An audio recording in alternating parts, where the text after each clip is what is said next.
Good morning to all of you. स्वागत है आप सभी का स्ट्रेटजिक स्टडी के करंट अफेयर सेशन में।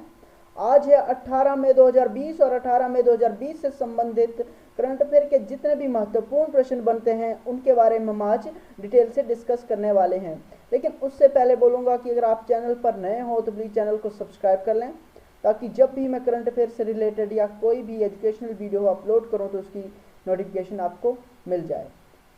तो वीडियो अंत तक देखना, क्योंकि ये सेशन आपके लिए काफ़ी इंफॉर्मेटिव होने वाला है। तो चलिए देखते हैं आज के सेशन का पहला प्रश्न। आज के सेशन का पहला प्रश्न है, अंतर्राष्ट्रीय दूरसंचार दिवस कब मनाया जाता है? ऑप्शन ए है 15th of May, option B है 16th of May, option C है 17th ऑफ मई और ऑप्शन डी है 18th ऑफ मई। तो इसका सही उत्तर होगा 17th ऑफ मई। 17 मई को हर साल अंतर्राष्ट्रीय दूरसंचार दिवस मनाया जाता है। अब अंतर्राष्ट्रीय दूरसंचार दिवस मई मंथ में आया एक महत्वपूर्ण दिवस है, तो जान लेते हैं मई मंथ में आए अन्य महत्वपूर्ण दिनों के बारे में। 1 मई को मनाया गया था अंतर्राष्ट्रीय श्रमिक दिवस, और 2 मई को मनाया गया था अंतर्राष्ट्रीय ट्यूना डे। 3 मई को मनाया गया था अंतर्राष्ट्रीय प्रेस स्वतंत्रता दिवस। 4 मई को मनाया गया था अंतर्राष्ट्रीय अग्निशामक दिवस। 5 मई को मनाया गया था अंतर्राष्ट्रीय अस्थमा डे। अंतर्राष्ट्रीय अस्थमा डे मई मंथ के पहले मंगलवार को मनाया जाता है। और इसके अलावा बात करें 7 मई को, तो अंतर्राष्ट्रीय एथलेटिक्स डे 7 मई को मनाया गया था। और अंतर्राष्ट्रीय रेड क्रॉस डे और अंतर्राष्ट्रीय थैलीसीमिया डे मनाया गया था 8 मई को। 9 मई को मनाया गया था अंतर्राष्ट्रीय प्रवासी पक्षी दिवस, जो मनाया जाता है शनिवार, दूसरे शनिवार को, मई मंथ के दूसरे शनिवार को। और अक्टूबर मंथ के दूसरे शनिवार को अंतर्राष्ट्रीय प्रवासी पक्षी दिवस मनाया जाता है। 10 मई को मनाया गया था अंतर्राष्ट्रीय मदर्स डे, जो रविवार को मनाया जाता है। दूसरा रविवार जो होता है मई मंथ का दूसरा रविवार होता है, वो अंतर्राष्ट्रीय मदर्स डे के रूप में मनाया जाता है। और 11 मई को मनाया गया था अंतर्राष्ट्रीय प्रौद्योगिकी दिवस, राष्ट्रीय प्रौद्योगिकी दिवस। राष्ट्रीय प्रौद्योगिकी दिवस मनाया गया था 11 मई को। 12 मई को मनाया गया था अंतर्राष्ट्रीय नर्स दिवस, और 15 मई को मनाया गया था अंतर्राष्ट्रीय फैमिली डे। और इसके अलावा बात करें 16 मई की, तो अंतर्राष्ट्रीय प्रकाश दिवस, जो अंतर्राष्ट्रीय प्रकाश दिवस है वो 16 मई को मनाया गया था। और 17 मई को मनाया गया अंतर्राष्ट्रीय दूरसंचार दिवस।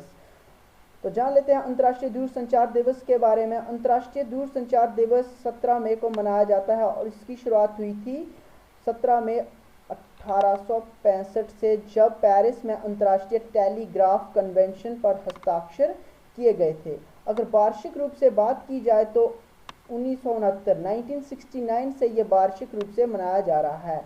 अंतर्राष्ट्रीय telecommunication day, international telecommunication day वार्षिक रूप से 1969 से 1969 से मनाया जा रहा है। ITU इंटरनेशनल टेलीकम्युनिकेशन की स्थापना कब हुई थी? 17 मई 1865 को। कहाँ? पेरिस में। तो बढ़ते हैं इतनी जानकारी के बाद आज के अगले प्रश्न की ओर। आज का हमारा अगला प्रश्न है, हाल ही में जम्मू और कश्मीर बैंक के नए प्रबंधक निदेशक के रूप में किसे नियुक्त किया गया है? ऑप्शन ए है विनोद यादव, ऑप्शन बी है मनोज आहूजा, ऑप्शन सी है हेमराज बैरवा और ऑप्शन डी है जुबेर इकबाल। तो इसका सही उत्तर होगा ऑप्शन डी, जुबेर इकबाल को जम्मू और कश्मीर बैंक के नए प्रबंधक निदेशक के रूप में नियुक्त किया गया है, जो HDFC के बैंक के वरिष्ठ उपाध्यक्ष हैं। और इसके अलावा ये रहेंगे अगले 3 साल के लिए जम्मू कश्मीर बैंक के अध्यक्ष के रूप में।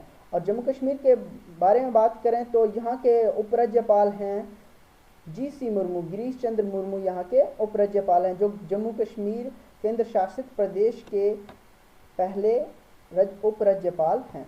बढ़ते हैं आज के अगले प्रश्न की ओर। आज का हमारा अगला प्रश्न है, कौन सा राज्य अपनी महत्वाकांक्षी राजीव गांधी किसान न्याय योजना का शुभारंभ 21 मई 2020 को करेगा?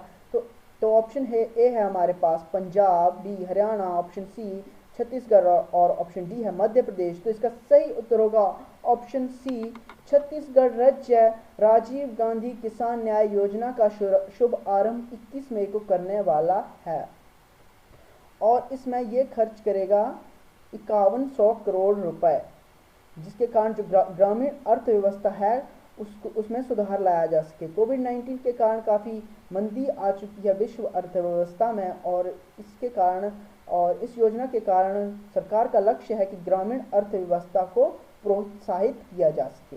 अगर छत्तीसगढ़ राज्य के बारे में बात करें तो राज्य पशु है यहाँ का जंगली पानी भैंस, और राज्य पक्षी है पहाड़ी मैना। आम पहाड़ी मैना यहाँ की राज्य पक्षी है। और राष्ट्रीय उद्यान की बात की जाए तो इंद्रावती राष्ट्रीय उद्यान, Indravati national park, Kanger national park और गुरु घासीदास नेशनल पार्क यहाँ पर स्थित है। कौन से? इंद्रावती, कांगेर नेशनल पार्क और गुरु घासीदास नेशनल पार्क कहाँ पर हैं? छत्तीसगढ़ राज्य में है। बढ़ते हैं आज के अगले प्रश्न की ओर। आज का हमारा अगला प्रश्न है एशियाई विकास bank ADB means Asian development bank के अनुसार वैश्विक अर्थव्यवस्था को कोविड-19 के कारण कितना नुकसान होने वाला है, होने की आशंका है। ऑप्शन ए है 3.2 से 6.2, ऑप्शन बी है 4.5 से 8.9, ऑप्शन सी है 5.8 टू 8.8 और ऑप्शन डी है 6.1 टू 9.1। ये जो आंकड़े बताए हैं ये ट्रिलियन में है, तो इसका सही उत्तर होगा option C 5.8 to 8.8 trillion dollar का नुकसान होने की आशंका है वैश्विक अर्थव्यवस्था को। जान लेते हैं इसकी रिपोर्ट के बारे में। एशियन डेवलपमेंट बैंक के अनुसार कोविड-19 के कारण वैश्विक अर्थव्यवस्था को 5.8 टू 8.8 ट्रिलियन डॉलर के नुकसान की होने की आशंका है, जिसमें जो दक्षिणी एशियाई देश है उनकी जीडीपी में 3.9 से 6% 3.9 टू 6% गिरावट आने की आशंका है, जिसका कारण रहेगा जो बांग्लादेश, भारत और पाकिस्तान में देश हैं उनमें लगे कड़े प्रतिबंध, वहाँ पर व्यापार पर लगे कड़े प्रतिबंध, और इसके अलावा लॉकडाउन के कारण बेरोजगारी दर में वृद्धि हुई है और कई सारी आर्थिक गतिविधियां बंद हैं और इसी कारण यहाँ की अर्थव्यवस्था में कमी आने वाली है। अब एडीबी ने ये रिपोर्ट जारी की है तो इसके बारे में जान लेते हैं। एडीबी की स्थापना हुई थी 1961 में और इसका मुख्यालय है मनीला, फिलीपींस मनीला में इसका मुख्यालय है। बढ़ते हैं आज के अगले प्रश्न की ओर। आज का हमारा अगला प्रश्न है किसे वर्ष 2020 के लिए 22 admiral GM Hiranandani memorial rolling trophy दी गई? तो ऑप्शन ए है अक्षय कुमार, ऑप्शन बी है राज शुक्ला, ऑप्शन सी है गोपाल आर, ऑप्शन डी है सरनजीत सिंह। तो इसका सही उत्तर होगा ऑप्शन ए अक्षय कुमार को। अक्षय कुमार को vice admiral GS Hiranandani memorial rolling trophy दी गई है 13 मई 2020 को। ये कौन है? नौसेना कमान के एंटी सबमरीन वारफेयर स्कूल के लेफ्टिनेंट कमांडर, कोची में जो दक्षिण नौसेना कमान है उसके एंटी सबमरीन वारफेयर स्कूल के लेफ्टिनेंट कमांडर अक्षय कुमार को यह GM Hiranandani memorial rolling trophy दी गई है। कब? 13 मई 2020 को। तो इतनी जानकारी के बाद बढ़ते हैं आज के अगले प्रश्न की ओर। आज का हमारा अगला प्रश्न है हर साल मई महीने के तीसरे डैश को राष्ट्रीय लुप्तप्राय प्रजाति दिवस मनाया जाता है। ऑप्शन ए है बुधवार को, ऑप्शन बी है गुरुवार, ऑप्शन सी है शुक्रवार और ऑप्शन डी है शनिवार। तो इसका सही उत्तर होगा ऑप्शन सी शुक्रवार को। हर साल मई मंथ के तीसरे शुक्रवार को राष्ट्रीय लुप्तप्राय प्रजाति दिवस मनाया जाता है। तो ये इस बार मनाया गया है 15 मई 2020 को, शुक्रवार था उस दिन, और ये राष्ट्रीय लुप्त प्राणी दिवस मनाया जाता है कब? तीसरे शुक्रवार को। और इसके अलावा बात करें तो इसकी शुरुआत हुई थी 2006 में।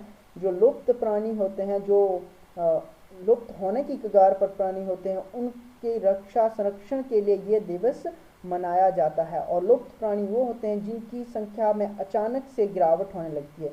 ऐसी स्पीशीज जिनकी संख्या में अचानक से गिरावट होने लगती है, जिसके कई कारण होते हैं, क्लाइमेट चेंज हो सकता है और कई कारण होते हैं जिसके कारण उनका हैबिटेट लॉस, जो आवास का नुकसान होता है, उस कारण ये विलुप्त होने लगते हैं। तो उन्हें क्या कहते हैं?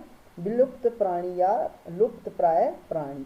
तो इतनी जानकारी के बाद बढ़ते हैं आज के अभ्यास प्रश्न की ओर। आज का अभ्यास प्रश्न है, हाल ही में गोइंग ऑनलाइन एज लीडर कार्यक्रम की शुरुआत किसने की? तो ऑप्शन ए है Piyush Goyal, option B Arjun Munda, option C Nitin Gadkari और ऑप्शन डी है निर्मला सीतारमन। तो इसका सही उत्तर क्या होगा आप कमेंट बॉक्स में जरूर बताएं। पिछले अभ्यास प्रश्न के उत्तर की बात की जाए तो इसका सही उत्तर है पश्चिम बंगाल ने मातृ समृद्धि योजना शुरू की है। प्रश्न था कि हाल ही में मातृ समृद्धि योजना किसने शुरू की है? तो यह पश्चिमी बंगाल ने शुरू की है। तो आज की करंट अफेयर में इतना ही। उम्मीद करता हूं कि आपने कुछ से सीखा होगा, ये सेशन आपके लिए इंफॉर्मेटिव रहा होगा। अगर ऐसा है तो प्लीज़ चैनल को सब्सक्राइब कर दीजिएगा और वीडियो को लाइक कर दीजिएगा और अपने दोस्तों के साथ शेयर कर दीजिएगा। इसके साथ आप सभी से अलविदा लेता हूँ। उम्मीद करता हूँ कि आप खुश रहेंगे और डेफिनेटली आप खुश रहेंगे। धन्यवाद।